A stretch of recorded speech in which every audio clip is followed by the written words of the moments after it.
What are some of the biggest changes? Here we are at the early part of 2026.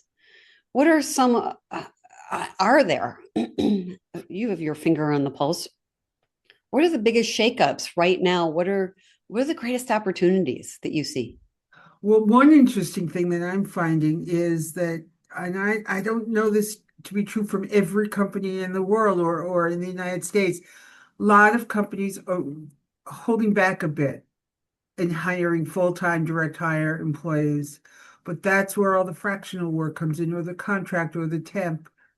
It used to be called temp, now it's called fractional, or at whichever level you're at, maybe defines the term.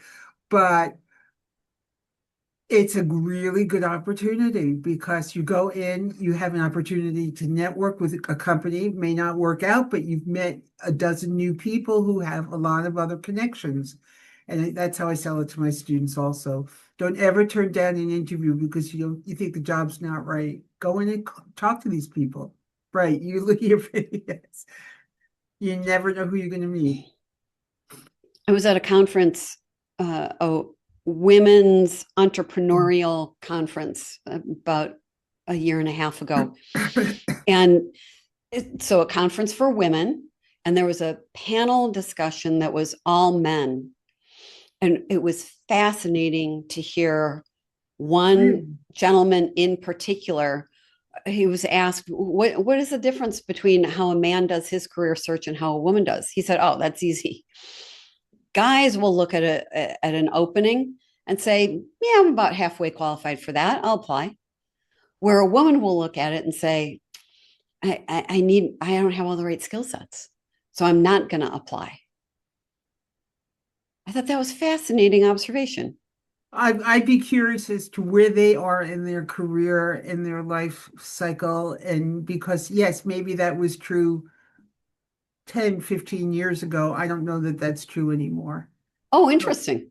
yeah, I would be very curious to see see, I always like to see where a person's coming from when they make, especially a statement like that. Well, why would you say something like that? And then you get that that person has worked in one company for forever and very different kind of trajectory in their career, don't you Well, think? I'm delighted that you see it differently.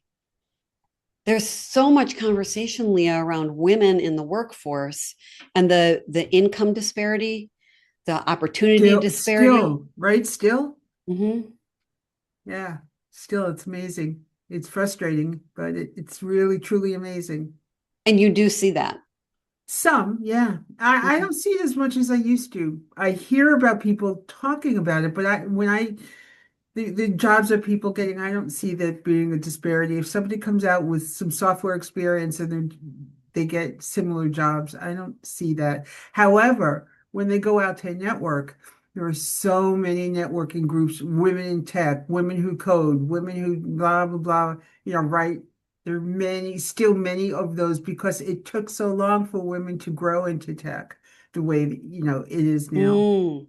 So there's a lot of women coming out and being together and, and helping each other out, find jobs.